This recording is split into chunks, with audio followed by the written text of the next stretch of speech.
Oke, welcome back to channel Todopedia. Dan di video kali ini, gue bakalan ajarin kalian gimana sih caranya screening saham second runner terbaik untuk investasi. Jadi di video kali ini, kita akan coba cari saham-saham second runner mana sih yang bagus untuk investasi. Nah, di video kali ini, gue bakalan ajarin kalian gimana caranya ngefilter, gimana caranya nge-screening saham-saham second runner yang bagus untuk jadi pilihan kalian untuk investasi jangka panjang. Nah, tapi sebelum kita mulai, jangan lupa subscribe channel Todopedia. Jangan lupa juga kalian juga bisa cek website gua dan juga cek akun TikTok gua karena di situ gua juga share beberapa konten-konten saham ya, dan jangan lupa juga cek produk yang gua tag di kiri bawah karena itu bisa jadi berguna ya, buku-buku yang gua tag di bawah itu bisa jadi berguna buat investasi kalian. Oke, langsung aja kita mulai.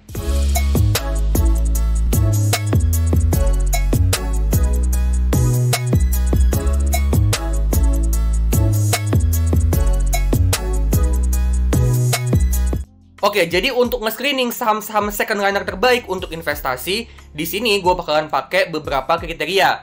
Yang pertama, market cap-nya itu di antara 10 triliun sampai 40 triliun. Saham-saham dengan market cap segitu, itu saham-saham yang bisa dibilang market cap-nya itu ada di tengah-tengah. Dia nggak sebesar perusahaan blue chip, tapi juga nggak kecil-kecil banget. Ya, jadi kita mau saham-saham yang market cap-nya itu adalah di ukuran menengah. Ya, saham second runner itu termasuk saham-saham yang ukuran perusahaannya atau market cap-nya itu ada di tengah-tengah. Jadi nggak gede banget, tapi juga nggak terlalu kecil. Terus yang kedua sama yang ketiga itu bicara soal pertumbuhan. Ya, kita mau revenue sama net profit-nya itu bertumbuh dalam beberapa tahun terakhir. Yang keempat itu bicara soal profitability.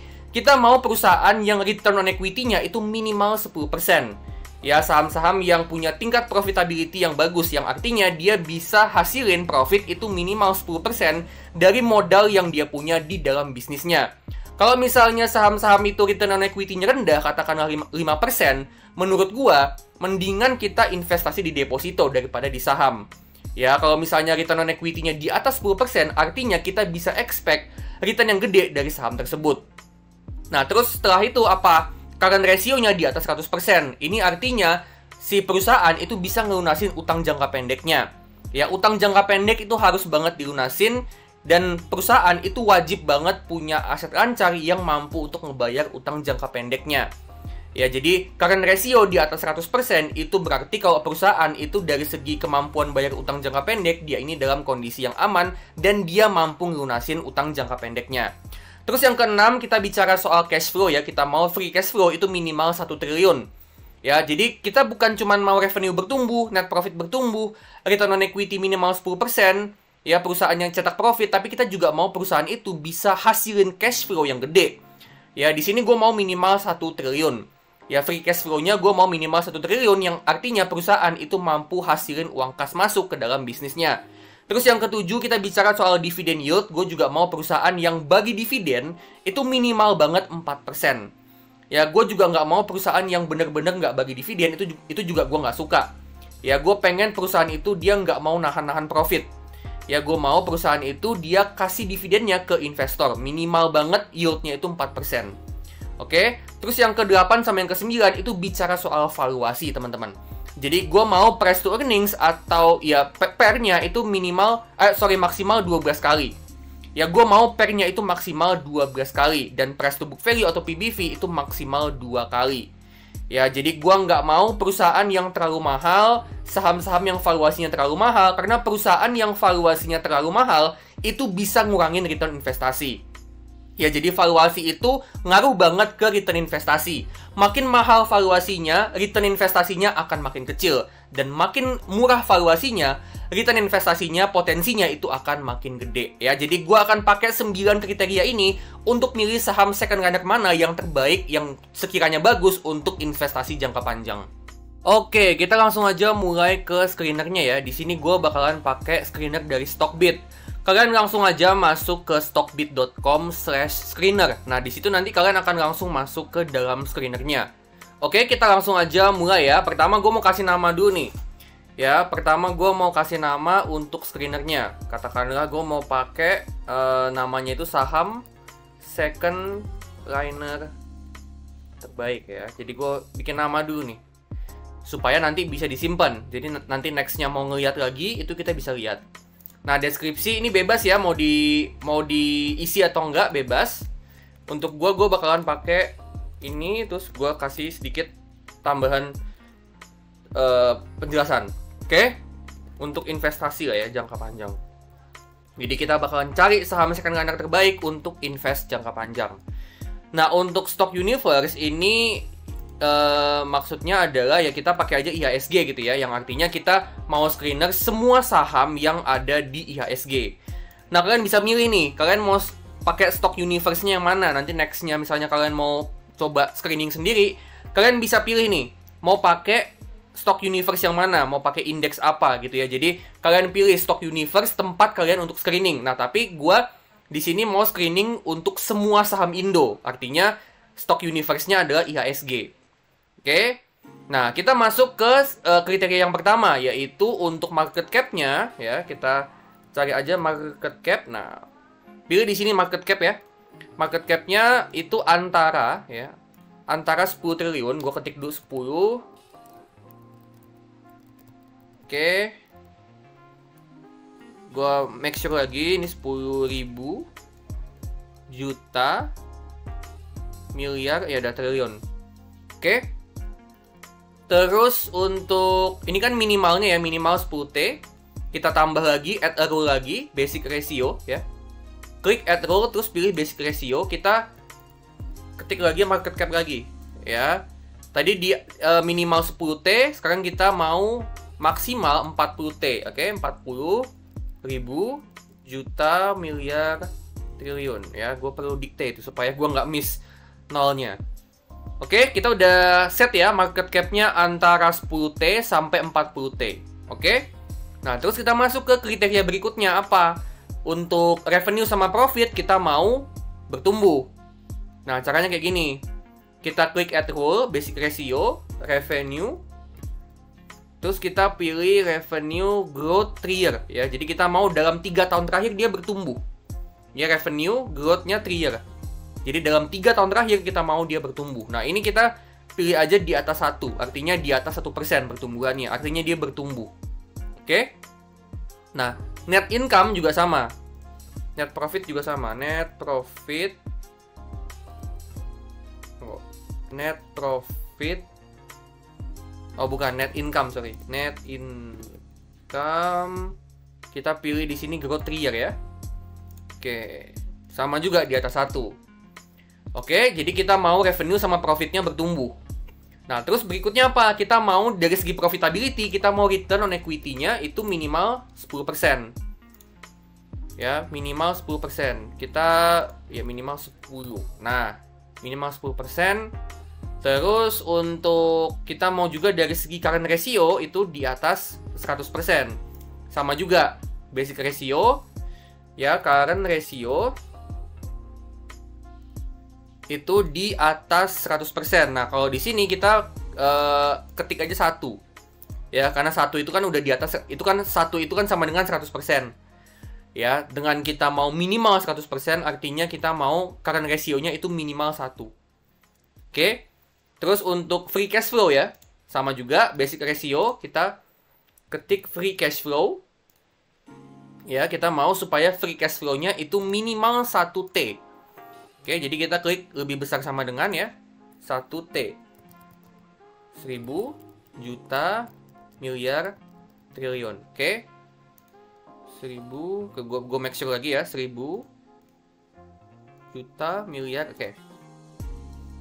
Nah, sampai di sini ya, ini juga make sure teman-teman ya untuk perbandingannya, tandanya ini. Ya, ini make sure ini lebih besar sama dengan ya, tadi gue lupa bilangnya. Ini lebih kecil sama dengan, untuk revenue growth itu minimal, jadi lebih besar sama dengan, ini juga lebih besar sama dengan, return on equity juga lebih besar sama dengan 10, current ratio minimal 1 ya, free cash flow minimal 1T, terus nextnya apa? Nextnya kita mau dividend yield, sama juga add rule, basic ratio, di sini juga ada nih dividend yield. Dividend yield, nah di sini dividend yield kita mau minimal 4%, ketik aja 4. Oke. Terus untuk valuasi kita mau untuk price, kalau untuk ini kayak current PE. Nah, ini current PE ratio ya, itu Nah, ini lebih kecil ya, lebih kecil daripada 12. Jadi kita mau maksimal 12 atau di bawahnya kalau bisa. Kita mau di bawahnya aja sekalian ya. Jadi maksimal itu ya di sekitaran 11,9. Ya, PE ratio-nya kita mau di bawah 12 atau maksimal 11,9. Terus untuk PBV, tadi kita maunya untuk PBV itu apa? Price to book value ya. Current price to book value kita mau di bawah 2. Oke. Nah, ini adalah kriterianya ya. Jadi tadi market cap-nya antara 10T sampai 40T. Revenue sama net profit-nya pertumbuhannya di atas 1%. Ya, atau minimal 1%. Return on equity minimal 10%. Kita mau perusahaan yang profitable. Current ratio minimal 1. Kita mau perusahaan yang bisa ngelunasin semua utang jangka pendeknya. Free cash flow-nya kita mau minimal 1T. Artinya kita mau perusahaan yang bisa hasilin uang kas ke dalam kantong perusahaan gitu ya. Terus kita mau perusahaan dengan dividen yield itu minimal 4%, yang mana tentu kita mau ketika kita mau investasi jangka panjang tentu kita mau dividen. Ya, supaya kita bisa reinvestasi. Dengan kita dapat dividen, kita bisa reinvestasi dividennya, kita beliin lagi saham supaya keuntungannya bisa compounding. Terus juga untuk valuasi kita mau PE ratio itu di bawah 12 dan PBV, price to book value, itu di bawah 2. Oke, dari sini kita coba screen ya. Kita masuk ke dalam screeningnya, kita screen, dan di sini kita dapat ya total ada 4 saham. Ya, total ada 4 saham yang sesuai sama kriterianya kita ya, saham second liner. Nah, apa aja? Pertama saham Temposcan ya, TSPC Temposcan ini perusahaan farmasi ya yang ngejual produk-produk kayak Reumasil, kayak Oskadon ya, TSPC Temposcan. Terus ada TAPG, perusahaan sawit ya. Perusahaan sawit TAPG, dan juga tentunya ada Duo Batubara ya. Ini sering banget kita bahas ya, teman-teman ya. ITMG sama PTBA. Ya, jadi saham-saham second liner yang memenuhi kriteria kita ya, total ada 4 saham. Ya, total ada 4 saham. Yang pertama adalah saham farmasi, TSPC Temposcan. Terus ada saham sawit, CPO, TAPG, Triputra Agro Persada, dan juga ada ITMG sama PTBA. Jadi total ada 4 saham yang memenuhi kriteria saham second liner yang bagus untuk investasi. Nah, apakah cukup sampai di sini? Apakah itu berarti memang benar-benar 4 saham ini udah bagus untuk investasi? Jawabannya adalah belum tentu. Ya, jadi dari 4 saham ini kan baru sekedar screener doang. Artinya apa? Artinya kita harus juga nanti kita seleksi lagi dari model bisnisnya kayak gimana. Kita mesti lihat model bisnisnya gimana mereka ke depannya, prospek bisnisnya seperti apa, gitu ya. Dan juga ada faktor-faktor lain apa yang bisa ngaruh ke bisnisnya. Jadi kurang lebih kayak gitu, total ada 4 saham second liner yang cukup bagus untuk investasi jangka panjang. Nah, setelah kita dapat ya 4 saham second liner terbaik untuk investasi, kita bakalan coba analisa sekilas aja ya. Ini Temposcan ya, revenue-nya pertumbuhannya 6,1% ya dalam 3 tahun terakhir ya. Jadi agak lambat memang. Ya, terus net income-nya tumbuhnya sekitaran 14% dalam 3 tahun terakhir. Artinya apa? Ini pertumbuhan net income-nya lebih gede daripada revenue-nya. Yang artinya Temposcan ini memang meningkat dari segi efisiensi operasional. Ya. Nah, terus untuk return on equity ini 15% ini bagus ya. Artinya dia bisa generate 15% profit dari modal yang dia punya. Ya, terus untuk current ratio ini 3 kali ya. Ini cukup bagus. Artinya si current asetnya itu lebih gede 3 kali lipat daripada current liabilities. Free cash flow-nya juga positif ya, 1T. Dividend yield-nya nggak gitu gede ya, 4% sebenarnya kecil ya. 4% kecil, tapi Temposcan ini yang gue tahu dia memang dividen payout rasionya kecil juga.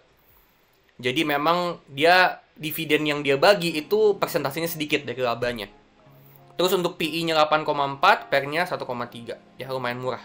TAPG juga ini perusahaan CPO ya teman-teman ya. Triputra Agro Persada ini lumayan bertumbuh memang perusahaannya. Ya, tapi kalian juga mesti pertimbangin juga kalau misalnya kalian mau invest di TAPG, itu mesti perhatiin juga prospek dari CPO. Ya, jadi kalian mesti perhatiin harga dari CPO-nya. Gitu. Nah, ini revenue growth-nya lumayan ya. 3 tahun terakhir tumbuhnya 16%. Net income-nya juga lumayan nih, 20% dalam 3 tahun terakhir. Return on equity 20% oke, karena rasionya juga bagus. Free cash flow-nya positif, dividend yield-nya ini gede banget ya, 21%. Tapi yang gue tahu ini harusnya nggak segini. Ya, ini ada memang beda pencatatan dari segi stock bid-nya ya. Nanti coba kalian hitung lagi. Setahu gue harusnya nggak 21% ya. Tapi nanti kita coba hitung lagi. Atau kita coba buka ya untuk si TAPG. Setahu gue harusnya nggak sampai segitu ya. Kita coba buka TAPG teman-teman. TAPG ya. Kita coba lihat corporate action-nya. Ya. Dividennya 76 ya, ini interim. Kemarin itu memang dia dividen ini final ya, dividen final. Yang ini interim untuk 2024. Ya. 76 itu kalau kita bagi 770 berarti sekitaran 10% harusnya. Tapi 10% juga belum termasuk sama dividen final ya. Nanti kalian coba hitung lagi. Tapi yang gua tahu ini nggak 21%, cuman gede. Tapi gede ya. Untuk current PE ratio-nya 7,2 ya. PBV-nya 1,4 cukup oke. ITMG sama PTBA ini batu bara ya. Sering banget gue bahas, memang bagus kok ini. Cuman jujur gue lebih prefer di ITMG-nya. Ya, dividend yield-nya juga lumayan 11%, PTBA lebih gede 14%, tapi PTBA itu dengan dividen payout ratio yang lebih gede. Ya, artinya dia memang biasanya PTBA ini tipe perusahaan yang ngebagiin hampir semua labanya, bahkan semua labanya itu dibagiin ke investor lewat dividen. Sedangkan ITMG enggak. Dia masih nyimpan sebagian labanya untuk jadi laba ditahan untuk pengembangan bisnis. Jadi, gue lebih prefer ITMG meskipun dividen yield-nya lebih kecil. Ya, gue lebih suka ITMG. Gue lebih prefer si ITMG-nya daripada PTBA. Karena memang dia masih ada potensi untuk pertumbuhan. Jadi ITMG menurut gue ke depannya potensi pertumbuhannya itu lebih gede daripada PTBA. Tapi PTBA juga tetap bagus menurut gue. Gitu ya. Jadi 4 saham ini ya, Temposcan, TSPC, TAPG, ITMG sama PTBA ini saham-saham yang cukup bagus untuk investasi jangka panjang di video kali ini. Menurut gue cukup oke. Ya, saham-sahamnya kinerjanya cukup oke. Perusahaannya juga lumayan bagus kinerjanya. TSPC ini farmasi yang terkenal banget. Dia yang ngejual produk-produk yang ada di apotik ya, kayak Reumasil, Bodrex, Hemaviton ya, Oskadon. Ya, ini produk-produk yang kalian sering temuin di apotik ini dijual sama Temposcan. Ya, saham farmasi yang cukup terkenal. TAPG juga cukup oke di CPO, dan ITMG PTBA ini yang salah satu yang terbesar di batubara. Oke, jadi kurang lebih kayak gitu ya. Gimana caranya kita ngefilter saham-saham second liner yang bagus buat investasi? Harapannya dari sini kalian udah bisa milih saham second liner sendiri untuk investasi. Jadi buat kalian nih yang lagi mau cari saham-saham mana sih yang second liner yang sekiranya bagus untuk investasi gitu ya, kalian mau cari saham yang selain saham blue chip, nah itu bisa dengan cara yang tadi. Oke, nah kalau misalnya kalian suka sama video ini, jangan lupa klik like, bagiin ke teman-teman kalian, dan kalian juga bisa kasih donasi super thanks supaya gue makin semangat untuk bikin konten-konten yang menarik buat kalian. Disclaimer ya, saham-saham yang gue sebut di sini ini cuman hasil screening aja. Ini cuman hasil analisa dan sama sekali bukan ajakan atau perintah untuk jual maupun beli saham. Jadi keputusan itu kembali lagi 100% ada di tangan kalian, dan gue nggak bertanggung jawab sama sekali atas apapun bentuk kerugian maupun keuntungan yang kalian dapat. Oke, jangan lupa juga cek website gue di investasi.todopedia.com dan TikTok Todopedia. Di situ gue juga ada share beberapa konten-konten tentang investasi saham. Oke, kalau gitu gue pamit dulu dan sampai ketemu di video selanjutnya.